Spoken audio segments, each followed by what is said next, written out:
Selamat siang. Prof. Rumawan dengan Imron di studio. Ya. Baik Prof, Presiden saat ini tengah mengunjungi sejumlah wilayah terdampak banjir yang cukup parah yang terjadi di Bali beberapa hari lalu. Sebenarnya apa yang harus dibenahi oleh pemerintah terkait dengan peristiwa atau bencana banjir ini? Karena tadi dari laporan jurnalis Kompas TV yang memang tinggal di sana, banjir yang cukup besar atau dengan intensitas yang sebesar ini baru pertama kali terjadi, Prof. Iya benar sekali, artinya bencana ini memang membawa dampak yang luar biasa dalam arti kerugian, baik ada yang meninggal maupun harta yang tidak ternilai harganya, kita katakan begitu. Dari beberapa tahun yang lalu, saya usia mendekati 73 dan saya menjadi saksi hidup untuk memperhatikan soal kejadian banjir yang membawa dampak luar biasa kemarin ini.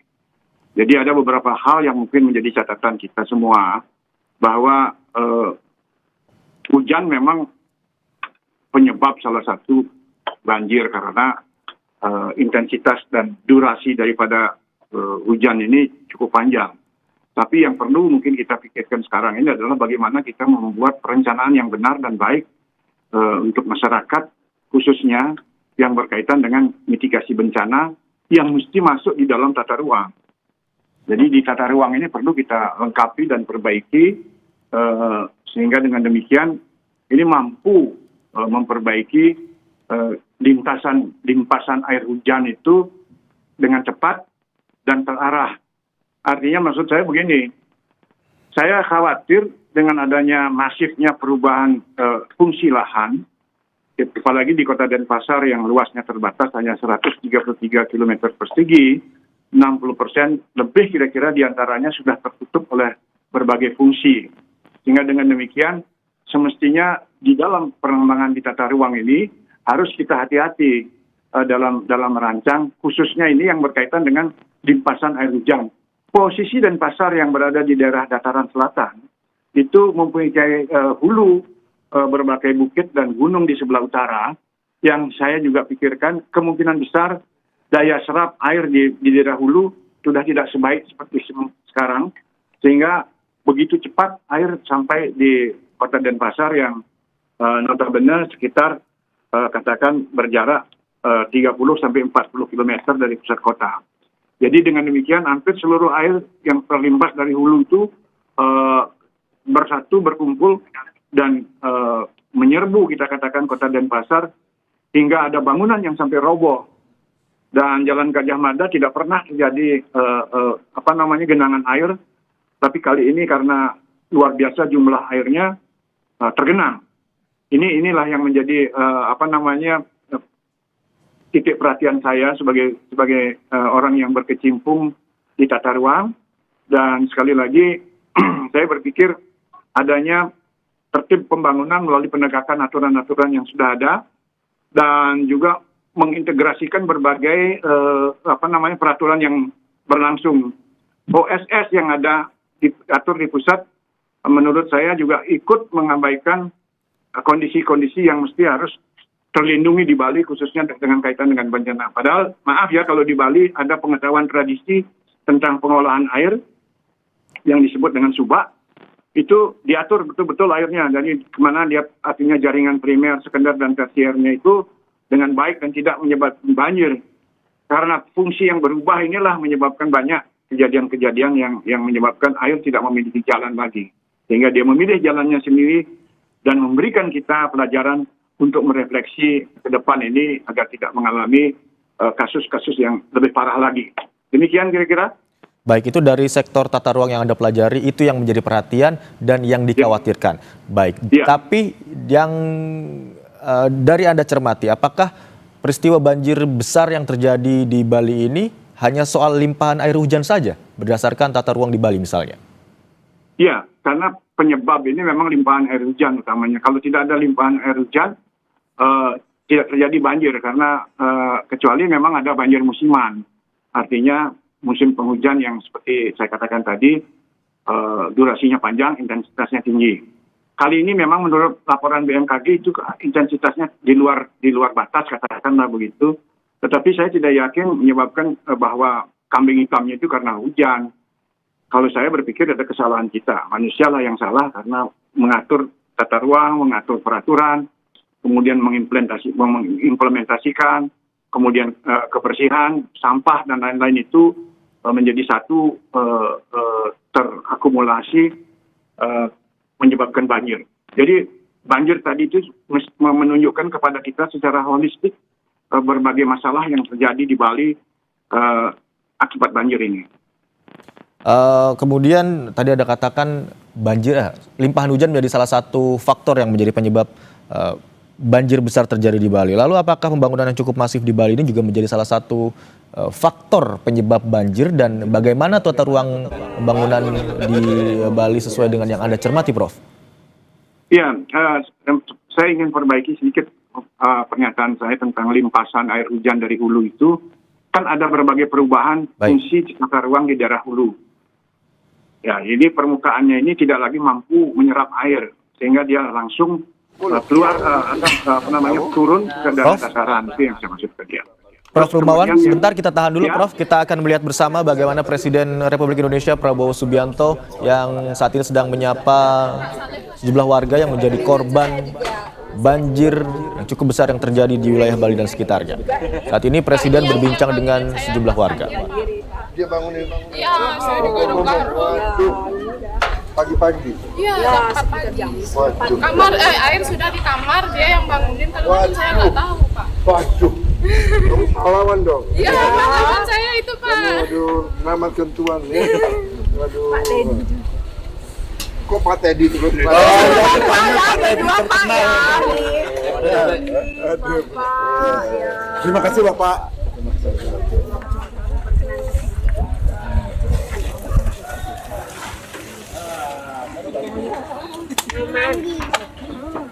Kamu juga cantik kamu.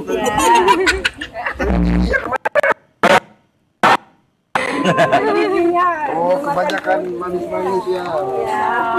Kebanyakan permennya. Coklat. Terima kasih ya. Terima kasih Pak. Sehat Pak ya.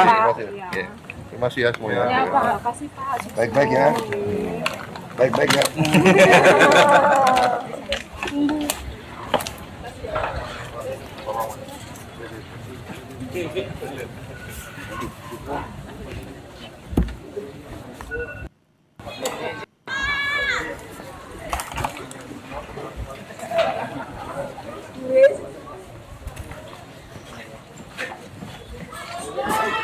Pak Presiden datang nih. Pak Presiden itu udah naik ke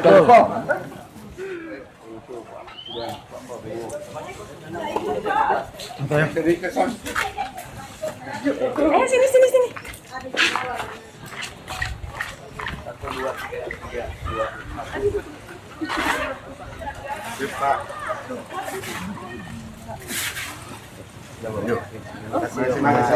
Terima kasih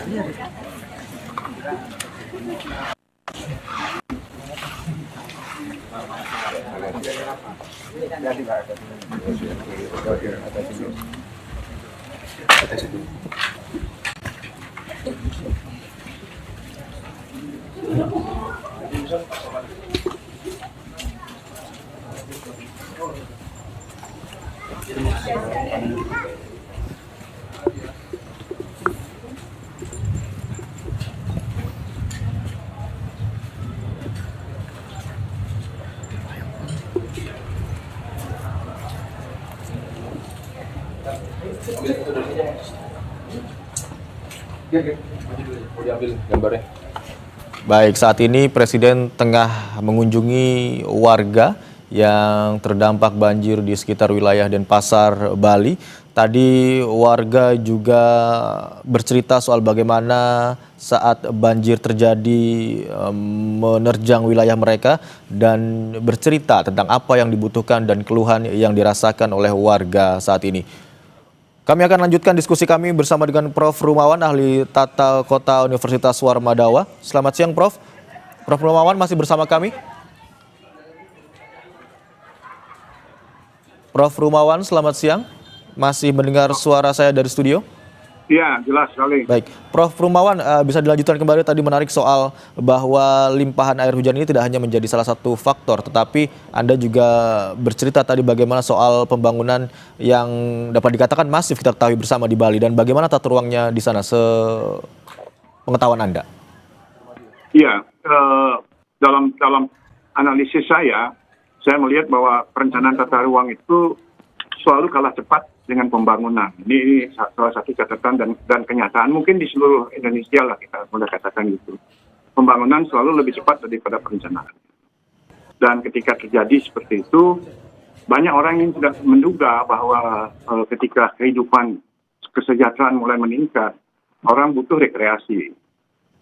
Orang butuh rekreasi, dan yang paling sekarang menjadi musim buat anak-anak muda atau keluarga muda itu adalah glamping. Jadi di daerah hulu banyak dibangun tempat-tempat seperti itu, termasuk juga bangunan-bangunan yang bentuknya masif seperti villa. Itu menyebabkan bahwa ada perubahan cara alam meresap air. Tidak seperti dulu, misalkan mereka air yang diresap itu tersimpan oleh akar-akar pohon. Sekarang banyak dirabas hutannya. Seperti kasus di Jemberana sekarang ini, luas wilayahnya tidak terlalu padat seperti di Kota Denpasar. Permukimannya kita katakan begitu, atau peruntukannya masih luas atau terbuka, tetapi kenapa banjir? Itu pertanyaan. Itu berarti ada penggundulan hutan. Sengaja atau tidak, saya tidak tahu, dan mereka kapok atau tidak, karena 3 tahun yang lalu juga sudah terjadi banjir di Jemberana.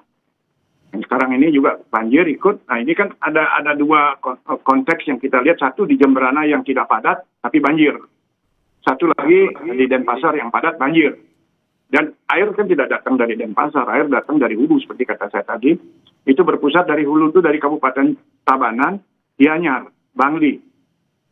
3 kabupaten itu menyerbu airnya ke bawah. Nah, sehingga dengan demikian ini juga terhalang di beberapa tempat, misalkan masuk Ubud itu sudah banyak luar biasa pembangunannya, pembangunan fisik. Bahkan sampai memanfaatkan pinggir-pinggir sungai. Beberapa pinggir sungai sudah tidak lagi menggunakan aturan daerah aliran sungai yang harus memiliki jalan inspeksi. Sungai malah menjadi titik orientasi estetika, sehingga bangunan-bangunan banyak menjorok memanfaatkan sungai. Sempadan pun juga dilabrak. Nah, artinya dengan demikian tertib pembangunan ini menjadi sebuah prioritas penting ke depan untuk Bali, kita katakan, apalagi ini soal pariwisata. Belum lagi hal-hal lain yang banyak membangun di tebing-tebing untuk fasilitas kepariwisataan. Dan ketika fasilitas pariwisata begitu marak juga secara masif terbangun dan mengambil wilayah di seluruh Bali, tidak hanya di Bali Selatan, tetapi sudah mulai merambah Bali Timur, Bali Utara, itu berakibat juga kepada pendukung pariwisata yang dibutuhkan. Misalkan gudang transportasi, karyawan, kemudian rumah makan, rumah kos, kemudian restoran, sampai rekreasi yang namanya klub, beach club terbangun. Itu luar biasa. Di luar dugaan kita, Bali memiliki berbagai fasilitas yang memangsa lahan. Dan ketika lahan-lahan yang terbuka untuk alasan higienis dan estetika, tidak lagi dalam bentuk garden, dalam bentuk taman atau pohon, tetapi juga sudah di-paving, sudah diperkeras dengan beton dan lain-lain. Sehingga dengan demikian, ruang-ruang terbuka itu tidak bisa menyerap air. Dan itu tidak menambah air tanah, artinya dalam titik itu. Dia akan melimpah dan keluar, memenuhi jalan, dan sampai akhirnya mencari jalan keluarnya sendiri, dan mendarat di sungai dan mengalir ke muara.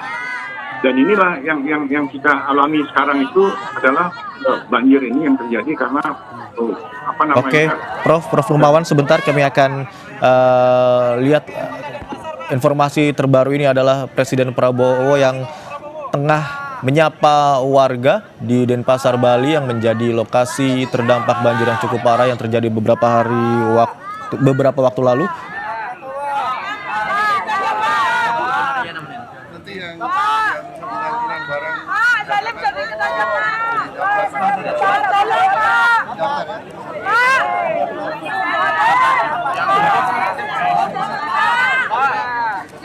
Pak dari Bali, Pak.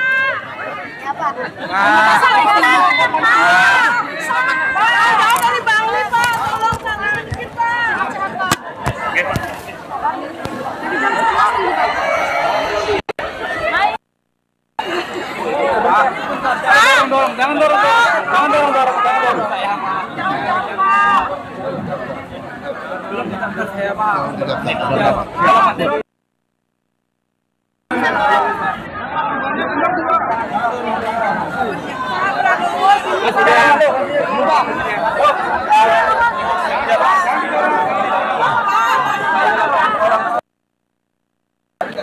Pak, makasih.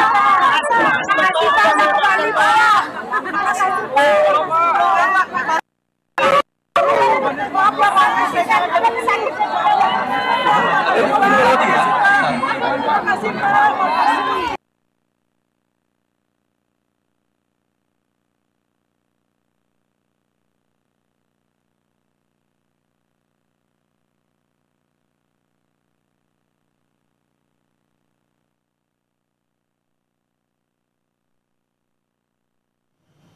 Saat ini yang Anda saksikan di layar televisi Anda adalah Presiden Prabowo yang didampingi oleh Gubernur Bali Iwayan Koster yang tengah mengunjungi Pasar Kumbasari di Denpasar, Bali yang menjadi salah satu titik yang terdampak banjir cukup parah di wilayah Denpasar, Bali.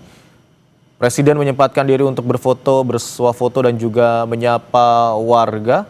Tadi Presiden juga mendengarkan bagaimana cerita dari warga yang terdampak banjir, yang menceritakan bagaimana saat peristiwa banjir terjadi dan keluhan serta apa saja yang dibutuhkan oleh warga terdampak saat ini yang menjadi korban banjir. Informasi saat ini ada 18 orang yang ditemukan meninggal dunia, sementara itu ada beberapa orang yang masih dalam proses pencarian. Posko pengaduan juga masih terus dibuka untuk menerima informasi dan juga aduan dari sejumlah warga yang keluarganya hingga saat ini masih hilang dan masih dalam pencarian. Presiden saat ini menuju ke mobilnya untuk melanjutkan tinjauannya ke sejumlah lokasi lain, termasuk ke sejumlah pasar, kemudian di bangunan-bangunan yang terdampak cukup parah, serta rencananya juga dijadwalkan untuk mengunjungi pengungsian untuk meninjau langsung bagaimana kondisi warga yang terdampak banjir di Bali.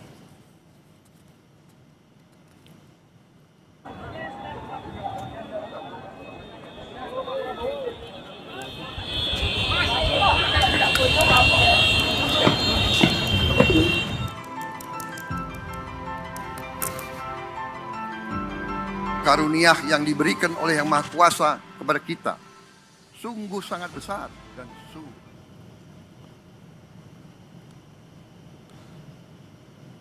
Saat ini mobil dari Presiden Prabowo Subianto telah mulai kembali berjalan untuk menuju ke titik lain yang menjadi lokasi terdampak banjir yang cukup parah yang terjadi di wilayah Bali.